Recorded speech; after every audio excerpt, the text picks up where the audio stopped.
Nangbu thoibi kaishamna taramna ukjabaga loinana khurumjari. Ngasi sumahusagum mayamgidamakta anauba phunga wari ama puduna laksari wari asibu thabirakpana chingmaitai wari mamingna chauba amadi tomba thai thainagi wari ni chauba kauba nupa amaga tomba kauba nupa amaga gi wari ni moi ani si pisak piklingaidagi thangta gi oza amagi makhada thangta taminarakpa yamla luna tinazaba marupni adu phana luna tinarabasu mabanisi angang amagom pangli adu makhanai chaubana tomba tomba leitaba jalani ine tomba leitro tomba gi mamana hojik waida leiramba daine nangi marup tomba dubo nati noyani bu karaida sake haribano ine aswai phawba simchalugi tawbani noyani bu adum chatlaga leirege haribro nupi thibagi wakhal gati khanjabro nangbudi chahi khara nupi thidrasu kaide aigidi isa nupa mathantanina thihaningine chahisu ayaramlani nabani de kaide nudini chahidi yam angang oida noyani bu chahi kunthra su doba chahi manga da ngairamlani da hoine chahi kun manga khutangari aigondagi aihoi pabana chahi kun tare muhal aduna angang yang oiri adoine ai chalage to moduladi ai la amena krai biuini ngai khune hi chauba nangbo nangi marup tombudusu la ani ne adu sauba chahi kun manga kaise angang bi oidrabani ko aihoi gi matamdadi nupana sahi 13 nupina ne 13 da luhongnaribani ne adudi ini hoi matamge pakhang leisabi singdo yam khatpaini ha kari haiba sauba ngai khune nang nikte sake tawrisi kari ginu haiba law wari saki se shi ini se marup tombagi ima goiramtadi thang sinaba tombana marup chauba nangdi kayang kuiragi ekhoi lakpa kuire da lakpa ado nang ngasai kai kai leirugi aidi noi mana pharaga khadang shu leidana kayamdi warure adudi ekhoi mai haunabini laosi sida lepaga wari sadoi sarukpudi chana wari sasi ima ai asai phauthroge ko hoi ado chaubi bani wari sana do bayamna leiri ko aduga ne noi ani gina samdo yam thuna amukta kakhalu ko tungdagi yengmada yam hainadre kari kana ba khaknino su khangde nupara nupira haiba phauba kari mata khangdre ba tawrido tombana ima si dingangi lawmurup chawba kharthu jasi natradi ekhoi mase samsi matangda adum ngangda leirani ngangdadi kaino nupana bo dok yamna samsangna kanana khaknage nupi phawba dumaina samamata sanglamon tombagi mamadu mathanta ngangangda lehawi chawbaga tombagadi khulgi aroiba lamhangoi lampa oi tawu phamamada thangdu auraiduna leiri chawbana tomba nongonda ina yam pambam leiri yamnasu kalak sabai tare kari no harise nangi samse hana yamna sangnasu sai tare tingmase aini yam pam bai tare aigi thangkhoi mitna singmase harak to ga malure adudi nangai ga chak manai ne manajise samsini aigina yam khoiba adugine wani jinghi lu jomaro nati jinghi lu raba sawu nang lu samyam phasabani jinghi di adum luida adudi munna phula maroi nangido adunani munna phulaga chayol amamuk lu aduga yak munna phutpa bo maida thangatlamaga lauthaba kaudana phasana munba kasu yauribani tawrisi o adudi munmankhre adunani munmanlasu yadabani tawrido adudi nang hayang puraga laudana noigi jinghido aduga sigi turel se lurusi hoine puraga lake aishi kuirabani asigi turel sida irujaning basi adudi ngasigi yumdhalasi matamse phaniyam thengame hoimuru law chalasi ado hayang du kauni ko jinghi purakpa kawroimi chawbaga tombaga du yumda halakpada sagol tongba masak mataw yamna phajabi nupi ema makuta lirung pian paiduna lambi du thengnarami masak phajabi nupi duna chawbaga tombaga da yammun yenglammi chawbana Kanano sibo. Masak khubazam sadene. Masak asyam phazaraga kaigino. Aingonda yamuni yengamishina. Soina khangamani aise. Masak mataw yam phazayisi. Yera marup. Mana hauji yengamitudi aingondani. Marup nangonda natte. Aingondani haibani marup. Nangondabu kamay yeluktuno. Nasam khuchiduga aigidi phazarisidi. Mana yengammido samdanati sak phazabadani. Marup chawa. Nang yam taningaktribo. I karakter ngasi thang sananiko. Nang daro thang yarusi. Hauji thang sanaraga kanana ngamgedo yengna sebro. Hoine dudi. Yera madudi aishu salhe. Ahal amana. Hai kok sakpani. Phagi pharagi type da noina paido thang ni ne thambau na den hai. Soidana asiyena yardi kamai tawni. Noini sikibadudi kashunati. Kulasida thangani sibagumani. Maduda noina siriba lambisida tamnadana nupi ngang chatpa ngamloidaba adugi wani. Chalo chalo.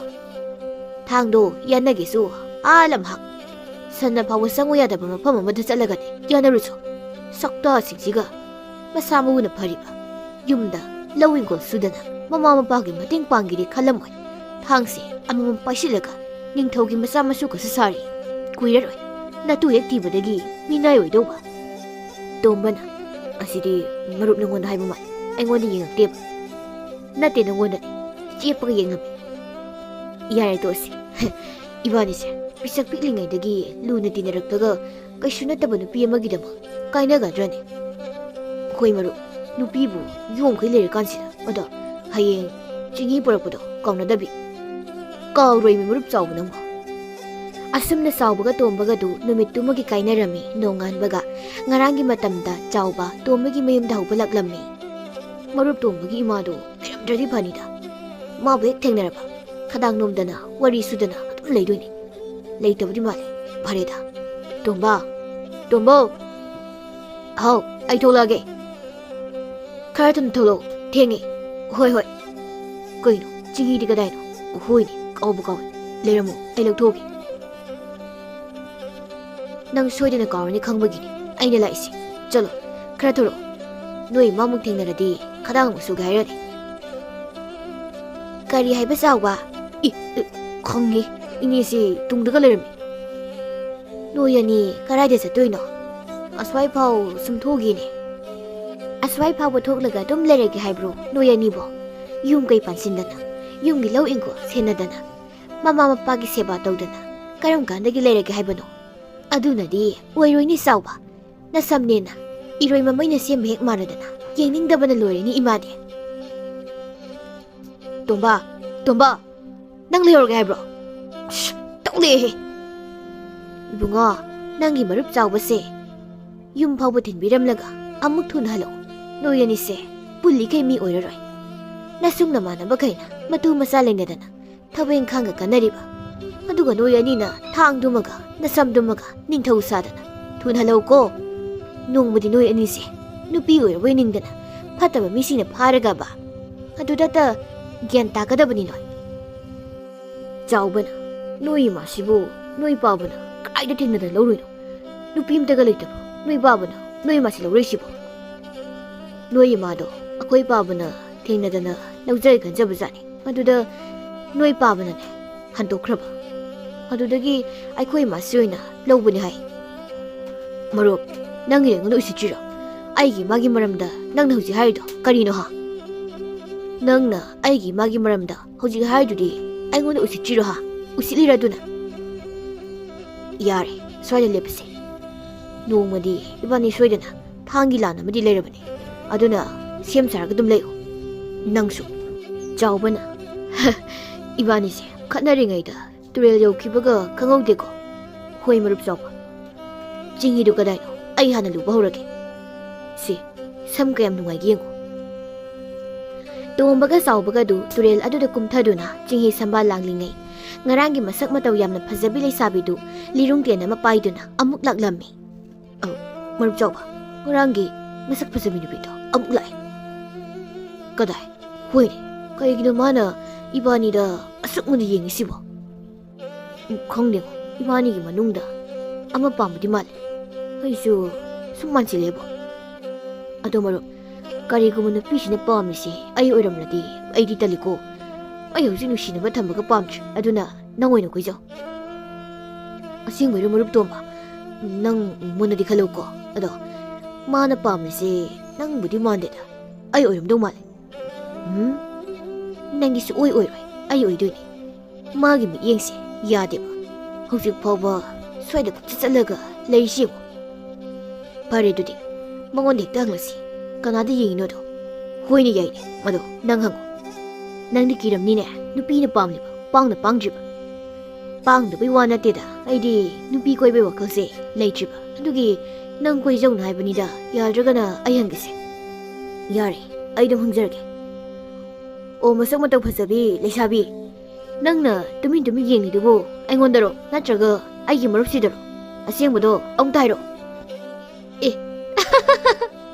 nupa hoira male chawbana e koigini mana skanu isina tombana sono jujala hoine jujala judadi aina koiraga senabidradi yado mantebo yare pamnadi hekta hayune madi aikoi naktabu changini toise noyani sinu para aidi ngarangdagi nupi ne khaluni aduga mi kanam leita baturel sida nupi oiraga iruzari sibu kidaba zalana yengamini tombana nupane kaidi nupi no samkhakba sida nupi man boiram chawbana o adugi oire nang nai khoini da munna yengidi ai khoyani di nang ni bani se pamda yengira ba chato he na samdana duga kananu pambi toino noyani ubada mareng chale chawbana mareng chaladi sida kagi sangai no chalo masam te nupa di yungso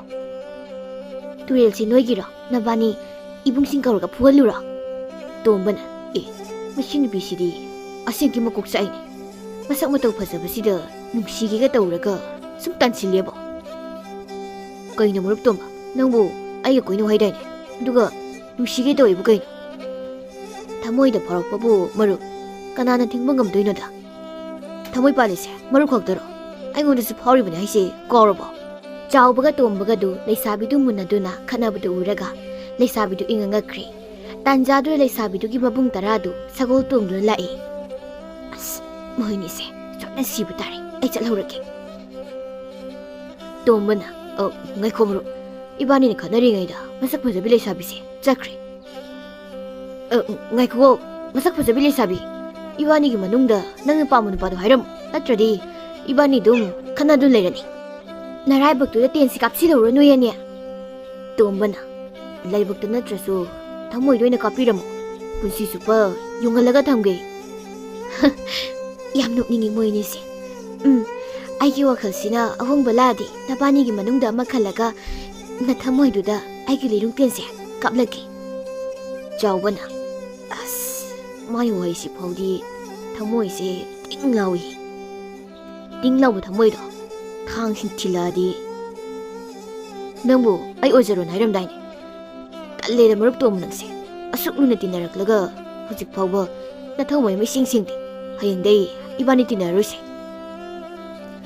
saukinu ni marup chawba ibani gi marup oibagi marise nupi amagi dama hita labna halatro yare hojik le sabido nangi oiro ai kathoklabani ado marup manadi samsang si pamji aduna hayang kaktak lao mani yanaba hoi marup ado maming su hangaude lefam su khangaude hayengbu mafam sida amuk lakidrane hojiki nupi dubo lakani marup ai thamoi siyade adudi ai hayeng sapnana kauthalaga lage marup nangdi kalakanuko nang sum kaklaga muladi nang hojiksu thamoi singta haina khandoini ko kak oin aigi samse suka ka oi samsina aigi thawai ni adunabu imaga pabagana phana saira phawba kaktribani ne chawbaga tombaga du wari sana yum dhankri nongan bagadi chawba masam tena kaktuna tombagi manakta yam harauna muk laklammi ngasi di tombagi mamadu yam harauna leirammi inni semu nokta leirammi ni aibu hallasirani mana no omadi no khongji phawba isi pharaga wari to leiradabani ꯑꯩ ꯊꯣꯡꯒꯥꯜꯒꯤ ꯊꯤꯔꯩ ꯃꯔꯨꯝꯁꯤꯗ ꯑꯣꯏꯅ ꯃꯔꯨꯞꯇꯣ ꯑꯃꯨꯛ ꯊꯣꯛꯂꯛꯄ ꯉꯥꯏꯔꯨꯔꯒꯦ. ꯀꯅꯥꯅꯣꯅꯦ ꯃꯁꯝ ꯃꯅꯥ ꯇꯦꯟꯕ ꯅꯨꯄꯥ ꯑꯃ ꯊꯣꯡꯒꯥꯜꯗ ꯆꯪꯉꯛꯑꯝꯃꯒ ꯑꯃꯨꯛ ꯆꯦꯟꯊꯣꯛꯈ꯭ꯔꯤꯁꯤꯅ? ꯏꯆꯥ ꯆꯥꯎꯕꯗꯨꯅ ꯉꯁꯤ ꯃꯥꯒꯤ ꯃꯔꯨꯞ ꯇꯣꯝꯕꯁꯦ ꯍꯧꯕ ꯂꯥꯛꯇꯦ ꯀꯩꯗꯧꯔꯕꯖꯥꯠꯅꯣꯅ ꯑꯩꯅꯗꯤ ꯑꯩꯈꯣꯏ ꯇꯣꯝꯕꯅ ꯃꯁꯝ ꯇꯦꯟꯅ ꯀꯛꯇꯨꯅ ꯂꯩꯁꯥꯕꯤ ꯃꯁꯛ ꯃꯇꯧ ꯐꯖꯕꯤ ꯑꯃ ꯎꯅꯔꯨꯅꯤ ꯍꯥꯏꯅ ꯃꯁꯤꯒꯤ ꯍꯔꯥꯎꯕ ꯄꯥꯎꯁꯦ ꯃꯉꯣꯟꯗ ꯍꯣꯔꯦꯟ ꯅꯨꯃꯤꯗꯥꯡ ꯐꯥꯎꯕ ꯋꯥꯔꯤ ꯂꯤꯒꯦ ꯇꯧꯔꯒ ꯇꯣꯝꯕꯅ ꯏꯃꯥ ꯑꯩ ꯊꯣꯛꯈꯤꯒꯦ. ꯅꯃꯧ ꯅꯨꯄꯤꯅ ꯍꯔꯥꯎ ꯍꯔꯥꯎ ꯋꯥꯔꯤ ꯁꯥꯕꯤꯔꯛꯅꯕ ꯃꯪꯒꯣꯜ ꯄꯤꯕꯤꯔꯣ ꯏꯃꯥ. ꯍꯣꯏ ꯍꯣꯏ ꯍꯧꯖꯤꯛꯇꯤ ꯏꯆꯥꯅ ꯁꯝ ꯈꯔ ꯇꯦꯟꯅ ꯀꯛꯇꯨꯅ ꯃꯁꯥ ꯅꯥꯟꯕꯁꯤꯗ ꯅꯨꯄꯤ ꯑꯃꯗ ꯅꯠꯇꯦ ꯅꯨꯄꯤ ꯆꯥꯝꯃꯅ ꯐꯥꯎꯕ ꯋꯥꯔꯤ ꯁꯥꯖꯒꯦ ꯍꯥꯏꯗꯅ ꯇꯥꯟꯅꯔꯛꯑꯗꯕꯅꯤꯅꯦ. ꯏꯃꯥ ꯑꯩ ꯅꯨꯄꯤ ꯆꯥꯝꯃꯒ ꯄꯥꯝꯖꯗꯦ. ꯍꯧꯖꯤꯛꯀꯤ ꯃꯁꯛ ꯐꯖꯕꯤ ꯂꯩꯁꯥꯕꯤꯗꯨꯗꯪꯅ ꯑꯗꯨꯝ ꯌꯥꯖꯔꯦ. ꯆꯥꯎꯕꯅ ꯀꯩꯅꯣ ꯑꯩꯒꯤ ꯃꯔꯨꯞ ꯇꯣꯝꯕꯁꯤꯗꯤ ꯃꯁꯝ ꯇꯦꯟꯅ ꯃꯁꯥ ꯅꯥꯟ ꯊꯣꯛꯂꯛꯏꯅ ꯃꯥꯕꯨ ꯁꯝ ꯀꯛꯏ ꯀꯥꯏꯅ ꯉꯔꯥꯡꯗꯤ ꯋꯥꯁꯛꯇꯅ ꯍꯥꯏꯈꯤꯗꯥꯏꯅꯦ. ꯑꯗꯨꯒ ꯉꯁꯤꯅ ꯃꯥꯏꯁꯦ ꯃꯁꯛ ꯐꯖꯕꯤ ꯅꯨꯄꯤꯗꯣ ꯃꯥꯅ ꯄꯥꯝꯃꯤꯁꯦ ꯍꯥꯏꯕꯅꯦꯕ. ꯐꯩ ꯑꯗꯨꯒ ꯑꯩꯉꯣꯟꯗꯅ ꯃꯔꯨꯞ ꯅꯤꯡꯕ ꯁꯥꯗꯅ ꯈꯗ꯭ꯔꯛꯀ ꯇꯧꯕꯅꯦꯕ. ꯀꯩꯗꯧꯔꯖꯥꯠꯅꯣꯅꯦ ꯑꯩꯒꯤ ꯃꯔꯨꯞ ꯆꯥꯎꯕꯗꯣ ꯉꯁꯤꯗꯤ ꯑꯩ ꯍꯧꯕ ꯂꯥꯛꯇ꯭ꯔꯤꯁꯤꯅ? ꯉꯁꯤꯗꯤ ꯃꯥ ꯊꯕꯛ ꯂꯩꯔꯖꯥꯠꯂ? ꯅꯍꯥꯟꯈꯩꯗꯤ ꯊꯕꯛ ꯁꯨꯛꯂꯩ ꯂꯩꯇꯕ ꯑꯔꯦꯝꯕ ꯃꯤꯗꯧ ꯂꯩꯕꯅꯦ. ꯑꯩꯕꯨ ꯑꯔꯦꯝꯕ ꯃꯤ ꯀꯥꯏꯅ ꯃꯥꯅꯗꯤ ꯑꯩꯁꯦ ꯎꯗ꯭ꯔꯕꯅꯤꯅ ꯑꯩꯒꯤ ꯃꯔꯝꯗ ꯉꯥꯡꯂꯤꯕꯅꯤꯅꯦ. ꯐꯩ ꯈꯪꯗꯦꯅ ꯅꯪ. ꯃꯥ ꯍꯧꯔꯨꯒꯦꯁꯨ ꯇꯜꯂꯤ. ꯃꯥꯒꯤ ꯃꯆꯦ ꯃꯌꯨꯝ ꯄꯥꯟꯕ ꯈꯪꯗꯕꯤꯗꯨꯒ ꯃꯅꯥꯎ ꯅꯨꯄꯥ ꯔꯥꯁꯤ ꯁꯨꯡꯌꯥꯎ ꯌꯥꯎꯗꯕꯗꯨꯒꯅ ꯑꯩꯉꯣꯟꯗ ꯍꯩꯄꯥ ꯁꯥꯗꯅ ꯉꯥꯡꯒꯗꯧꯗꯣ. ꯑꯩ ꯏ ꯁꯨꯝ ꯍꯥꯏꯒꯠꯂꯦꯕꯨ ꯁꯤꯗꯤ. ꯏꯊꯟꯇ ꯆꯠꯂꯒꯦꯗ. ꯉꯁꯤꯗꯤ ꯃꯥ ꯌꯥꯎꯗ꯭ꯔꯁꯨ ꯌꯥꯔꯦ. ꯃꯁꯤꯗꯤ ꯇꯨꯃꯤꯟꯅ ꯏꯅꯔꯒꯦ ꯑꯗꯨꯒ ꯍꯦꯛꯇ ꯌꯦꯡꯂꯒꯦ. ꯇꯣꯝꯕꯗꯣ ꯉꯔꯥꯡꯒꯤ ꯃꯐꯝꯗꯨꯗ ꯃꯊꯟꯇ ꯂꯥꯛꯂꯝꯃꯤ. ꯆꯥꯎꯕꯁꯨ ꯇꯣꯝꯕꯒꯤ ꯃꯇꯨꯡꯗ ꯇꯨꯃꯤꯟꯅ ꯏꯅꯔꯛꯇꯨꯅ ꯌꯦꯡꯂꯝꯃꯤ. ꯃꯁꯤꯒꯤ ꯍꯥꯕꯨꯡ ꯃꯔꯨꯝꯁꯤ ꯂꯣꯠꯂꯒ ꯌꯦꯡꯒꯦ ꯈꯨꯝꯁꯤ. ꯉꯁꯤꯗꯤ ꯂꯥꯛꯑꯔꯣꯏꯗꯧ ꯖꯥꯠꯂ? ꯑꯁꯤꯅ ꯀꯅꯥꯅꯣ? ꯁꯒꯣꯜ ꯇꯣꯡꯕ ꯅꯨꯄꯥ ꯑꯃꯅꯤ, 3, 4, 5 10ꯅꯤꯅꯦ. ꯀꯅꯥꯅꯣ ꯑꯁꯤꯅ? ꯃꯣꯏꯁꯨ ꯉꯔꯥꯡꯒꯤ ꯃꯁꯛ ꯐꯖꯕꯤ ꯂꯩꯁꯥꯕꯤꯗꯣ ꯂꯨꯝ ꯂꯥꯛꯏ ꯖꯥꯠꯂ? ꯇꯣꯝꯕꯅ ꯑꯃꯨꯛ ꯍꯥꯏꯖꯩ. ꯃꯣꯏꯗ ꯑꯣꯏꯅ ꯍꯪꯕꯅ ꯐꯗꯣꯏꯖꯥꯠꯂ? ꯍꯣꯏꯗ ꯍꯪꯒꯦꯗ. ꯀꯩꯒꯤꯅꯣ ꯃꯔꯨꯞ ꯇꯣꯝꯕꯅ ꯅꯨꯄꯥ 10 ꯃꯅꯥꯛꯇ ꯆꯪꯂꯒ ꯋꯥꯔꯤ ꯁꯥꯟꯅꯔꯤꯁꯤꯅ? ꯑꯩꯒꯤ ꯃꯔꯨꯞ ꯇꯣꯝꯕꯁꯦ ꯍꯨꯒꯦ ꯇꯧꯈ꯭ꯔꯦꯅꯦ. ꯁꯒꯣꯜꯗꯒꯤ ꯐꯟꯒ ꯆꯣꯡꯗꯅꯩꯅꯦ. ꯀꯩꯅꯣ ꯃꯌꯥꯝꯅ ꯑꯩꯉꯣꯟꯗ ꯐꯨꯒꯦꯅ ꯇꯧꯕꯤꯔꯤꯁꯤꯕꯣ? ꯅꯨꯄꯤꯗꯣ ꯈꯪꯗꯦ ꯎꯗꯦꯅ ꯍꯥꯏꯔꯒ ꯂꯣꯏꯔꯦ. ꯍꯦꯛꯇ ꯅꯣꯏꯒꯤ ꯃꯤ ꯃꯁꯤꯡ ꯌꯥꯝꯃꯦꯅ ꯑꯩꯉꯣꯟꯗ ꯇꯧꯔꯤꯁꯤꯕꯣ? ꯅꯨꯄꯥ 10ꯗꯨꯅ ꯅꯪ ꯅꯪꯂꯤꯕ ꯅꯨꯄꯤꯗꯣ ꯀꯅꯥꯅꯣ ꯅꯪ ꯈꯪꯕ꯭ꯔꯥ ꯍꯥ? ꯈꯪꯗꯦ. ꯀꯅꯥꯅꯣꯗꯨꯕꯣ? ꯃꯃꯤꯡꯒ ꯂꯩꯐꯝꯒ ꯈꯪꯂꯗꯤ ꯑꯃꯨꯛꯇ ꯍꯥꯏꯕꯤꯔꯝꯃꯨꯅꯦ. ꯃꯁꯤ ꯃꯤ ꯌꯥꯝ ꯎꯁꯤꯠꯇꯦ ꯃꯁꯤ. ꯑꯩꯒꯤ ꯃꯔꯨꯞ ꯇꯣꯝꯕꯒꯤ ꯊꯥꯡꯁꯦ ꯃꯨꯜꯂꯒ ꯐꯨꯈ꯭ꯔꯦꯅꯦ. ꯌꯦꯔꯥ ꯑꯩꯒꯤ ꯃꯔꯨꯞꯇ ꯐꯨꯔꯒ ꯑꯩꯅ ꯇꯨꯃꯤꯟꯅ ꯌꯦꯡꯂꯒ ꯂꯩꯒꯗ꯭ꯔꯣ? ꯊꯥꯡꯁꯤꯅ ꯍꯦꯛꯇ ꯌꯥꯜꯂꯒꯦ ꯃꯣꯏꯁꯤꯡꯁꯦ. ꯑꯌꯥ ꯅꯣꯏ ꯃꯌꯥꯝꯒꯤ ꯀꯤꯟꯁꯦ ꯑꯩ ꯈꯨꯠ ꯑꯅꯤꯁꯤꯅ ꯉꯥꯛꯊꯣꯛꯄ ꯉꯝꯗ꯭ꯔꯦ ꯍꯥꯏꯕ. ꯈꯣꯡꯄꯥꯛꯇꯨꯗꯤ ꯀꯥꯎꯔꯛꯑꯅꯨꯗꯅ. ꯅꯠꯇꯦ ꯅꯨꯄꯤ ꯃꯁꯛ ꯐꯖꯕꯤꯗꯣ ꯅꯣꯏꯒꯤ ꯀꯅꯥꯅꯣ? ꯅꯣꯏꯅ ꯃꯥꯒꯤ ꯃꯔꯝꯗ ꯍꯪꯉꯒ ꯑꯗꯨꯛ ꯌꯥꯝ ꯁꯥꯎꯔꯤꯗꯨꯕꯣ? ꯃꯔꯨꯞ ꯑꯩ ꯂꯥꯛꯑꯦ ꯅꯪꯕꯨ ꯀꯟꯕ. ꯅꯨꯄꯥ 10ꯗꯨꯅ ꯅꯪꯅ ꯍꯪꯂꯤꯕ ꯃꯁꯛ ꯃꯇꯧ ꯌꯥꯝꯅ ꯐꯖꯕꯤ ꯅꯨꯄꯤꯗꯣ ꯑꯩꯈꯣꯏ 10ꯒꯤ ꯏꯇꯣꯟ ꯇꯣꯟꯕꯤ ꯏꯆꯟꯅꯨꯄꯤꯅꯤꯅꯦ. ꯆꯥꯎꯕꯅ ꯀꯔꯤ ꯍꯥꯏꯕ? ꯃꯣꯏ 10ꯒꯤ ꯃꯆꯟꯅꯨꯄꯤꯅ ꯍꯥꯏꯕ? ꯃꯔꯨꯞ ꯑꯩ ꯑꯃꯨꯛ ꯍꯜꯂꯦꯍꯦ. ꯑꯗꯨ ꯑꯣꯏꯔꯗꯤ ꯉꯁꯥꯏꯅ ꯐꯨꯗ꯭ꯔꯁꯨ ꯍꯥꯏꯕ ꯌꯥꯗ꯭ꯔꯣ?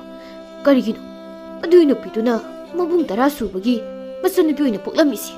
ꯑꯌꯣꯏꯕ ꯑꯌꯥ ꯅꯥꯕꯅ ꯌꯥꯗ꯭ꯔꯦꯍꯦ. ꯆꯥꯎꯕꯅ ꯅꯨꯄꯤꯒ ꯑꯝꯇ ꯄꯥꯝꯖꯗ꯭ꯔꯦ. ꯃꯕꯨꯡꯅꯦꯅ ꯃꯁꯥꯃꯨꯛ ꯐꯕ ꯉꯥꯛꯇ, ꯑꯗꯨꯁꯨ 10. ꯑꯩꯒꯤꯅ ꯊꯥꯡ ꯑꯃ, ꯃꯣꯏꯒꯤꯅ 10. ꯆꯥꯎꯕ ꯑꯣꯏꯔ ꯃꯥꯜꯂꯦꯅꯦ ꯑꯥꯗ ꯀꯟꯅ ꯆꯦꯟꯈ꯭ꯔꯤꯁꯦ. ꯑꯩꯅ ꯁꯣꯝꯗ ꯈꯨꯇꯨꯝ 10, ꯈꯣꯡꯄꯥꯛ 10ꯒ ꯏꯊꯟꯇꯒ ꯐꯨꯅꯔꯒ ꯂꯩꯔꯤꯁꯦ ꯃꯥ ꯎꯗꯕ ꯖꯥꯠꯂꯣ? ꯅꯨꯄꯥ ꯑꯃꯅ ꯃꯁꯤ ꯋꯥ ꯌꯥꯝ ꯉꯥꯡꯉꯤꯅꯤ ꯃꯁꯤ. ꯃꯊꯪꯗꯒ ꯑꯩꯒꯤ ꯏꯆꯟꯅꯨꯄꯤꯒꯤ ꯃꯤꯡꯗꯅꯦ ꯅꯪꯒꯤ ꯅꯆꯤꯟ ꯍꯦꯛ ꯄꯜꯂꯕ ꯅꯆꯤꯟꯕꯥꯟꯗꯣ ꯁꯨꯗꯠꯀꯗꯕꯅꯤ ꯈꯪꯉꯣ. ꯀꯃꯥꯏꯅ ꯄꯟꯗꯣꯏꯅꯣ? ꯅꯆꯟꯅꯨꯄꯤꯒꯤ ꯃꯤꯡꯗꯤ ꯀꯔꯤ ꯃꯤꯡ ꯀꯧꯏ ꯍꯥꯏꯕ ꯈꯪꯁꯨ ꯈꯪꯗꯅ. ꯅꯨꯄꯥ ꯑꯃꯅ ꯅꯪ ꯃꯃꯤꯡ ꯌꯥꯝ ꯈꯪꯅꯤꯡꯕ꯭ꯔꯣ ꯍꯥ? ꯈꯪꯖꯅꯤꯡꯗ꯭ꯔꯦ. ꯅꯆꯟꯅꯨꯄꯤꯒꯤ ꯃꯤꯡꯗꯤ ꯃꯥꯒꯤ ꯃꯃꯤꯡꯗꯤ ꯂꯥꯏꯔꯗꯅ ꯑꯩꯈꯣꯏ ꯏꯃꯥꯒꯤ ꯃꯤꯡ ꯐꯥꯎ ꯑꯩ ꯀꯧꯅꯤꯡꯉꯤ ꯅꯨꯄꯥ ꯇꯔꯥꯗꯨꯅ ꯒ꯭ꯌꯥꯟ ꯈꯔ ꯇꯥꯔ ꯃꯥꯜꯂꯦꯅꯦ ꯍꯧꯖꯤꯛ ꯈꯨꯐꯨꯗꯨꯗ ꯑꯩꯈꯣꯏ ꯍꯜꯂꯁꯤꯔꯥ ꯏꯆꯟ ꯇꯥꯟꯊꯣꯏꯗꯣ ꯑꯃꯨꯛꯇ ꯊꯦꯝꯂꯨꯁꯤ ꯃꯥꯒꯤ ꯅꯤꯡꯉꯥꯏ ꯊꯦꯝꯕ ꯉꯝꯗ꯭ꯔꯗꯤ ꯍꯣꯔꯦꯟ ꯏꯃꯥꯒ ꯄꯥꯕꯒꯅ ꯑꯩꯈꯣꯏꯗ ꯑꯃꯨꯛ ꯂꯥꯟ ꯇꯥꯔꯛꯀꯅꯤ ꯇꯣꯝꯕꯅ ꯇꯥꯟꯊꯣꯏ ꯍꯥꯏꯕ ꯃꯤꯡꯁꯨ ꯌꯥꯝ ꯐꯖꯩꯅꯦ ꯅꯨꯄꯥ ꯑꯃꯅ ꯍꯧꯖꯤꯛꯇ ꯑꯩꯈꯣꯏ ꯏꯆꯟꯅꯨꯄꯤꯒꯤ ꯃꯤꯡ ꯄꯟꯒꯅꯨ ꯍꯥꯏꯔꯒ ꯃꯁꯤ ꯑꯌꯣ ꯅꯥꯏꯅꯦ ꯌꯥꯔꯦ ꯊꯅꯝꯃꯨ ꯃꯗꯨꯒꯤ ꯅꯨꯄꯥꯗꯣ ꯏꯆꯟ ꯇꯥꯟꯊꯣꯏꯗꯣ ꯍꯥꯟꯅ ꯑꯃꯨꯛꯇ ꯊꯤꯔꯨꯁꯤ ꯅꯨꯄꯥ ꯇꯔꯥꯗꯣ ꯃꯆꯟꯅꯨꯄꯤ ꯇꯥꯟꯊꯣꯏ ꯊꯤꯕ ꯆꯠꯈꯤꯕꯒ ꯇꯥꯟꯊꯣꯏ ꯃꯔꯨꯝ ꯑꯃꯗꯒꯤ ꯇꯨꯃꯤꯟꯅ ꯊꯣꯛꯂꯛꯇꯨꯅ ꯇꯣꯝꯕꯒꯤ ꯃꯅꯥꯛꯇ ꯆꯪꯂꯛꯏ ꯑꯗꯨꯕꯨ ꯇꯣꯝꯕꯗꯤ ꯃꯃꯥꯏ ꯃꯃꯤꯠ ꯏꯄꯣꯝ ꯄꯣꯝꯂꯒ ꯐꯝꯂꯤ ꯑꯩꯒꯤ ꯄꯨꯟꯁꯤꯁꯤꯗ ꯈ꯭ꯋꯥꯏꯗꯒꯤ ꯅꯥꯕ ꯅꯨꯃꯤꯠꯁꯦ ꯉꯁꯤꯁꯤ ꯑꯣꯏꯔꯦꯅꯦꯀꯣ ꯁꯤꯅꯤꯅꯦ ꯃꯤꯁꯤꯡꯁꯤꯅ ꯅꯨꯡꯁꯤꯕ ꯍꯩꯔꯨꯅꯨ ꯌꯥꯝꯅ ꯋꯥꯕꯅꯦꯅ ꯍꯥꯏꯅꯔꯤꯁꯤ ꯌꯥꯝꯅ ꯅꯥꯔꯕ ꯏꯃꯥ ꯀꯅꯥꯅꯣ ꯈꯪꯉꯤꯅꯦ ꯌꯥꯝ ꯊꯤꯅ ꯐꯨꯔꯝꯂꯕ ꯃꯥꯜꯂꯦ ꯁꯣꯝꯗꯤ ꯁꯝꯀꯥꯁꯦ ꯌꯥꯝ ꯐꯖꯅ ꯀꯛꯂꯝꯃꯤ ꯁꯛꯀꯁꯨ ꯌꯥꯝ ꯐꯖꯔꯝꯃꯤꯅ ꯈꯜꯂꯨꯕꯅꯤ ꯑꯗꯨꯒ ꯍꯧꯖꯤꯛꯇꯤ ꯄꯨꯝꯂꯣꯏ ꯂꯣꯏꯔꯦ ꯑꯩ ꯐꯨꯕꯗꯣ ꯅꯪ ꯎꯕ꯭ꯔꯣ ꯎꯏꯌꯦ ꯑꯩ ꯉꯁꯥꯏꯗꯒꯤ ꯑꯁꯤꯒꯤ ꯃꯔꯨꯝꯁꯤꯗ ꯂꯣꯠꯂꯒ ꯂꯩ ꯑꯩꯁꯦ ꯀꯟꯕꯤꯒꯦ ꯀꯥꯏꯅ ꯈꯟꯗꯕꯩ ꯃꯑꯣꯡꯅꯤꯅꯦ ꯌꯥꯗꯕꯩꯅꯦ ꯀꯟꯗꯤ ꯌꯥꯝ ꯀꯟꯅꯤꯡꯕ ꯑꯗꯣ ꯁꯣꯝꯒꯤ ꯑꯁꯣꯛꯄꯁꯦ ꯊꯨꯅ ꯐꯅꯕ ꯑꯩ ꯍꯌꯦꯡ ꯍꯤꯗꯥꯛ ꯄꯨꯔꯒ ꯂꯥꯛꯀꯦ ꯑꯌꯨꯛ ꯉꯟꯅ ꯁꯤꯒꯤ ꯃꯐꯝꯁꯤꯗ ꯎꯟꯅꯁꯤ ꯂꯥꯛꯑꯣ ꯋꯥꯈꯜꯁꯦ ꯍꯣꯡꯂꯒꯦꯅ ꯈꯜꯂꯝꯂꯕꯅꯤ ꯁꯤꯗꯤ ꯉꯝꯂꯣꯏꯗꯧꯔꯤꯅꯦ ꯋꯥꯈꯜ ꯁꯦꯠꯄ ꯈꯣꯡꯐꯝ ꯍꯟꯗꯕ ꯃꯤꯅ ꯃꯣꯏꯅꯗ ꯑꯄꯥꯝꯕ ꯑꯅꯤꯡꯕ ꯂꯣꯏꯅ ꯊꯨꯡꯕꯅꯤꯀꯣ ꯋꯥꯔꯤꯒꯗꯤ ꯅꯪꯁꯨꯕ ꯅꯥꯕꯒ ꯂꯣꯏꯅ ꯐꯈ꯭ꯔ ꯃꯥꯜꯂꯦ ꯑꯄꯣꯝꯕꯁꯤ ꯅꯠꯇꯅ ꯍꯌꯦꯡ ꯑꯩꯅ ꯅꯪꯒꯤ ꯑꯅꯥꯕ ꯑꯄꯣꯝꯕꯁꯤꯡꯁꯦ ꯍꯤꯗꯥꯛ ꯇꯩꯕꯤꯕꯗ ꯂꯣꯏꯅ ꯐꯈ꯭ꯔꯅꯤꯗ ꯑꯗꯣ ꯑꯩ ꯑꯃꯨꯛ ꯆꯠꯂꯒꯦ ꯍꯌꯦꯡ ꯑꯌꯨꯛ ꯉꯟꯅ ꯎꯅꯁꯤꯀꯣ ꯑꯩ ꯆꯠꯂꯦꯍꯦ ꯍꯣꯏ ꯍꯜꯂꯒꯁꯨ ꯑꯃꯨꯛ ꯌꯦꯡꯉꯝꯃꯤ ꯑꯗꯣ ꯍꯌꯦꯡ ꯄꯨꯡ 10ꯗꯣ ꯄꯨꯔꯛꯑꯅꯨꯀꯣ ꯑꯍꯜꯁꯤꯡꯅ ꯅꯨꯡꯁꯤꯕꯁꯦ ꯌꯥꯝ ꯐꯖꯩ ꯌꯥꯝꯅꯁꯨ ꯅꯨꯡꯁꯤ ꯍꯥꯏꯅꯔꯤꯁꯤꯗꯤ ꯌꯥꯝ ꯆꯨꯝꯕ ꯖꯥꯠꯅꯤꯗ ꯁꯤꯗꯤ ꯌꯨꯝꯗ ꯍꯜꯂꯒꯦ ꯍꯌꯦꯡ ꯈꯔ ꯉꯟꯅ ꯌꯧꯔꯛꯅꯕ ꯌꯨꯝ ꯌꯧꯕ ꯇꯨꯝꯃꯨꯔꯒꯦ ꯁꯣꯝꯗꯅ ꯃꯔꯨꯞ ꯇꯣꯝꯕꯗꯨꯕꯨ ꯍꯧꯖꯤꯛ ꯐꯥꯎꯕ ꯌꯨꯝꯗ ꯍꯜꯂꯛꯇ꯭ꯔꯤꯁꯤꯕꯨ ꯃꯣꯏ 10ꯗꯨꯅ ꯍꯥꯠꯇꯣꯛꯈ꯭ꯔꯖꯥꯠꯂꯣ ꯑꯩꯅ ꯃꯣꯏꯒꯤ ꯊꯣꯡꯒꯥꯜꯗ ꯃꯥꯅ ꯍꯜꯂꯛꯄ ꯉꯥꯏꯔꯤꯁꯦ ꯐꯅꯗꯤ ꯀꯨꯏꯔꯦ ꯃꯌꯨꯝꯗ ꯆꯪꯒꯦꯁꯨ ꯃꯣꯏ ꯏꯃꯥꯗꯣ ꯂꯩꯔꯝꯒꯅꯤ ꯎꯅꯗꯅ ꯍꯜꯂꯒꯦꯁꯨ ꯂꯥꯟ ꯑꯃꯨꯛ ꯂꯧꯈꯤꯅꯤ ꯇꯧꯕꯅꯤꯅꯦ ꯍꯟꯗꯤ ꯍꯜꯂꯕ ꯃꯥꯜꯂꯤꯅꯦ ꯃꯔꯨꯞ ꯇꯣꯝꯕꯁꯦ ꯀꯩꯅꯣ ꯃꯥꯗꯤ ꯌꯥꯝ ꯍꯔꯥꯎꯅ ꯑꯣꯏꯅ ꯍꯜꯂꯛꯏꯅ ꯃꯃꯥꯏ ꯃꯃꯤꯠ ꯈꯨꯄꯣꯝꯁꯤꯒ ꯅꯣꯛꯂꯤꯅꯤ ꯀꯥꯏꯅ ꯇꯧꯔꯤꯁꯦ ꯁꯟꯅ ꯍꯛꯀꯥꯝ ꯆꯟꯕ ꯍꯦꯛ ꯃꯥꯜꯂꯗꯅꯕ ꯃꯔꯨꯞ ꯆꯥꯎꯕꯁꯤꯗꯤ ꯑꯩꯈꯣꯏ ꯊꯣꯡꯒꯥꯜꯁꯤꯗ ꯀꯩꯗꯧꯔꯤꯖꯥꯠꯅꯣ ꯉꯁꯥꯏꯅ ꯑꯩ ꯀꯟꯕꯤꯕꯩ ꯃꯍꯨꯠꯇ ꯀꯟꯅ ꯆꯦꯟꯈ꯭ꯔꯒ ꯃꯁꯤ ꯎꯁꯤꯟꯅꯗꯅ ꯌꯨꯝ ꯆꯪꯈ꯭ꯔꯒꯦꯀꯣ ꯃꯥꯗꯤ ꯑꯩꯉꯣꯟꯗ ꯍꯟꯅ ꯐꯥꯎꯕ ꯌꯦꯜꯂꯝꯗꯅ ꯃꯌꯨꯝꯗ ꯆꯪꯈ꯭ꯔꯦꯅꯦ ꯃꯩꯁꯦ ꯑꯩ ꯎꯗꯕ ꯖꯥꯠꯂꯣ ꯃꯔꯨꯞ ꯇꯣꯝꯕ ꯃꯔꯨꯞ ꯆꯥꯎꯕ ꯅꯪꯗꯤ ꯅꯪ ꯑꯣꯏꯔꯦ ꯑꯩ ꯑꯣꯏꯔꯤꯕꯨ ꯀꯩꯅꯣ ꯑꯗꯨꯒ ꯅꯃꯥꯏ ꯅꯃꯤꯠꯁꯤꯅ ꯀꯅꯥ ꯐꯨꯔꯛꯏꯅꯣ ꯀꯅꯥꯅ ꯐꯨꯔꯛꯏꯅꯣꯕ ꯅꯪ ꯉꯁꯥꯏ ꯎꯍꯧꯗꯥꯏꯅꯦ ꯀꯩꯅꯣ ꯍꯥꯏꯔꯤꯁꯤꯕꯣ ꯑꯩꯗꯤ ꯉꯁꯥꯏꯗꯒꯤ ꯅꯣꯏ ꯊꯣꯡꯒꯥꯜꯗ ꯅꯪ ꯊꯣꯛꯂꯛꯄ ꯉꯥꯏꯔꯒ ꯂꯩꯔꯤꯅꯤ ꯑꯗꯨꯒ ꯅꯪꯗꯤ ꯁꯣꯝꯗꯩ ꯑꯣꯏꯅ ꯍꯜꯂꯛꯏꯅꯦ ꯀꯅꯥꯗ ꯃꯆꯤꯟ ꯊꯤꯔꯤꯅꯣ ꯉꯁꯥꯏꯗꯒꯤ ꯑꯩ ꯁꯤꯗ ꯉꯥꯏꯅꯤ ꯀꯥꯏꯅ ꯍꯥꯏꯖꯤꯟꯉꯝꯃꯦꯕ ꯑꯗꯨꯗꯤ ꯑꯩ ꯉꯥꯏꯍꯥꯛ ꯇꯨꯝꯃꯨꯒꯦ ꯅꯪ ꯍꯜꯂꯣꯅꯦ ꯃꯔꯨꯞ ꯇꯣꯝꯕꯁꯦ ꯑꯩꯉꯣꯟꯗ ꯁꯥꯎꯔꯤ ꯃꯥꯜꯂꯤꯅꯦ ꯃꯥꯕꯨ ꯉꯁꯥꯏ ꯑꯩꯅ ꯆꯦꯟꯈꯤꯕꯗꯣ ꯎꯍꯧꯖꯥꯠꯂ ꯃꯔꯨꯞ ꯇꯣꯝꯕ ꯑꯩ ꯍꯌꯦꯡ ꯑꯌꯨꯛ ꯉꯟꯅ ꯍꯧꯕ ꯂꯥꯛꯑꯒꯦ ꯉꯁꯤꯒꯤꯗꯤ ꯄꯣꯊꯥꯎꯔꯣꯀꯣ ꯑꯌꯨꯛ ꯂꯥꯛꯀꯦ ꯀꯥꯏꯅ ꯑꯩꯗꯤ ꯉꯟꯅ ꯑꯩꯒꯤ ꯇꯥꯟꯊꯣꯏ ꯎꯅꯕ ꯆꯠꯈ꯭ꯔꯅꯤꯁꯦ ꯈꯪꯗ ꯃꯥꯜꯂꯤꯅꯦ ꯍꯌꯦꯡꯁꯤꯁꯨ ꯊꯨꯅ ꯌꯧꯍꯟꯅꯤꯡꯈ꯭ꯔꯦꯗꯀꯣ ꯇꯣꯝꯕ ꯇꯥꯟꯊꯣꯏꯒꯤ ꯋꯥꯈꯜꯗ ꯑꯅꯥꯕ ꯑꯁꯣꯛꯄꯒꯗꯨ ꯀꯥꯎꯊꯣꯛꯄ ꯃꯈꯩ ꯑꯍꯤꯡꯗꯨꯃ ꯌꯥꯝ ꯁꯥꯡꯅ ꯂꯦꯜꯂꯝꯃꯤ ꯅꯣꯡꯉꯥꯟꯕꯒ ꯏꯔꯨ ꯃꯥꯏꯊꯖꯗꯨꯅ ꯌꯥꯝ ꯐꯖꯅ ꯂꯣꯏꯁꯤꯟꯗꯨꯅ ꯇꯥꯟꯊꯣꯏ ꯎꯅꯕ ꯉꯔꯥꯡꯒꯤ ꯃꯐꯝꯗꯨꯗ ꯑꯃꯨꯛ ꯆꯠꯂꯝꯃꯤ ꯇꯣꯝꯕꯅ ꯆꯠꯈꯤꯕꯒ ꯆꯥꯎꯕꯁꯨ ꯂꯥꯛꯂꯝꯃꯤ ꯇꯣꯝꯕ ꯅꯣꯏ ꯃꯔꯨꯞ ꯇꯣꯝꯕꯗꯤ ꯌꯥꯝ ꯉꯟꯅ ꯊꯣꯛꯈ꯭ꯔꯦꯅꯦ ꯅꯪꯗꯤ ꯅꯃꯥꯏ ꯅꯃꯤꯠꯀ ꯀꯩꯁꯨꯝ ꯇꯧꯗꯦ ꯅꯣꯏ ꯃꯔꯨꯞ ꯇꯣꯝꯕꯗꯤ ꯉꯔꯥꯡ ꯈꯣꯏꯔꯦꯅ ꯆꯦꯅ ꯄꯨꯡ ꯄꯣꯝꯂꯒ ꯍꯜꯂꯛꯏꯅꯦ ꯈꯣꯏꯔꯦꯟ ꯑꯆꯧꯕ 10 ꯄꯥꯏꯁꯤꯜꯂꯛꯂꯒ ꯆꯤꯛꯈꯤꯕꯅꯦ ꯑꯗꯨꯏꯅꯦ ꯃꯥꯕꯨ ꯑꯁꯨꯛ ꯉꯟꯅ ꯀꯥꯏ ꯆꯠꯂꯤꯖꯥꯠꯅꯣ ꯑꯩꯅ ꯂꯥꯛꯀꯅꯤꯅ ꯍꯥꯏꯔꯒ ꯈꯪꯗꯦꯅꯦ ꯉꯁꯤꯗꯤ ꯏꯔꯨꯒ ꯌꯥꯝ ꯅꯥꯟꯅ ꯂꯨꯖꯈꯤ ꯅꯍꯥꯟꯈꯩꯗꯤ ꯏꯔꯨꯒ ꯁꯨꯛꯂꯨ ꯂꯨꯗꯕꯅꯤꯅꯦ ꯑꯗꯣ ꯅꯪꯕꯨ ꯅꯣꯏꯒꯤ ꯃꯔꯨꯞ ꯇꯣꯝꯕ ꯍꯜꯂꯛꯄ ꯉꯥꯏꯕ ꯑꯣꯏꯅ Inega Pungada, Pan Pumlaga, Zarusidana, Warisu Sakisia. Ine, Pan Zaveri, Kalak Yam Hagazeba. Warisu Saviatri, Kamlak Hagazab Hengale, Adunine, Iselagi, Maruptom Tiruki. Karino, Jawasina, Hiramli Wasina, Gian Minga Mata Tati Torisi. Duruzano, Uzik Pobo, Tantoina Lacrisina. Aigi Marupto Madi, Narangi, Muitarana Pupama Pumsida, Pumlagali Zanine. Adugana, Mana, Ying Sina. Yam Saharawin in Mice, Kanangarizano, Masigi, Habumurum Sida, Tunilum Naga, Unti Yinki. Mangara, Bakayam Nungaina, Halakibanem. Jawbana Habumurum Maduda, Lumdula Lading, Tantoiga, Mabung Taraduga Amuklai. Jawbana, Asidi. Masak Pasabili Shabituni, Aduga, Muitaraduga, Corino, Muinasana, Borisina. Dale, I know happy Arjipo, my dear, you know, show another Irishini. Corino is Tantoy. Nangna, the Ginupasi. Garam Puna, Tap Takai Pule. Tuga, Nasisu, Nangnamu, Kashu Kanzada with the Pasi, Gobiri, Adugo, Jimu, Pu Irish Boo. Nangas warning I told Toraka, I couldn't police. Lupaki of the Yamiha. Jawbana. Ish. Machine Pishna. I go in the human at the light city. A secret. Monsieur. Mokok Sakpini. Tantoina. Kangi, I did put up Yara Harishini. Purchike. I did give me 100. Lebagasita. I give me Sigaka in the Landoni. I ubada. Lupa Hypersase. Loinaki and doing. Aduna Namuda. Karikana Duno. Isn't Tantoinamba. Kangi. Aidi ibung tarana phubada tumina yeng yam nungai aduga horen ainamu nupa singda thembada moina pangthabada aduni hena nungai je hoi adudi tu masigi habungurom sida lermuko akoi nupa se phurake aduga ne yumda lasiko nupi sidi aida loli pham si change si kamai tong aduga aigi marup to masina kamai kanni koino Tantoy Gairaga, Muitara Uyaisina, Hidi, James Nangar. Stick on my donny. Nangido, I could listen Tantoy Gaib Natro. I could Garankari Hainamada.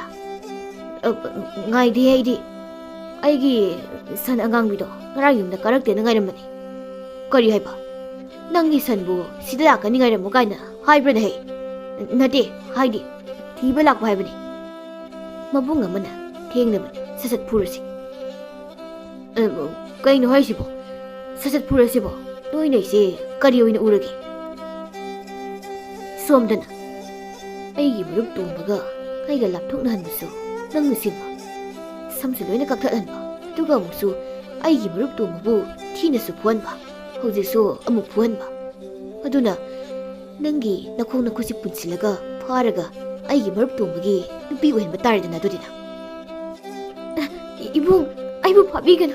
I will can't be your. What's in Sumezilaga, the Parapukraki. Mabung Taraduna. Yari, Pubudosi, Amushido Kini, Lauholisi, Tamamodo. Ayo, I'll sing Nagari City, Zumridana, Nushibase, Minambani, Namtani, Pasabia Banadina. See already, Ayum Dalaki. Tanto Tarangam Dangai. Ayum the Malaki. Tombana mayum dalakpa matamdadi chawbana tombagi mamada asema pawpu matamduna tanthoi pharga leirami mamana su tanthoi du masa phuanbagi laman khumba oina mamong namdana oiragi lepkhri asumna thakra hokri tanthoi tombagi yumda sum thamduna leiminerakpadagi nungsinaraktuna thakragi matungdadi angang amas yaurami haujikti mabung taraduna khanglaknabasu upai leitabana tombabu masin oina dumak lawshin birami Aduga Tombaga Saupugasu, Marab Oibagi Marido, Hina Chesina Duna, Moipuna Nungaina Pan Kirami.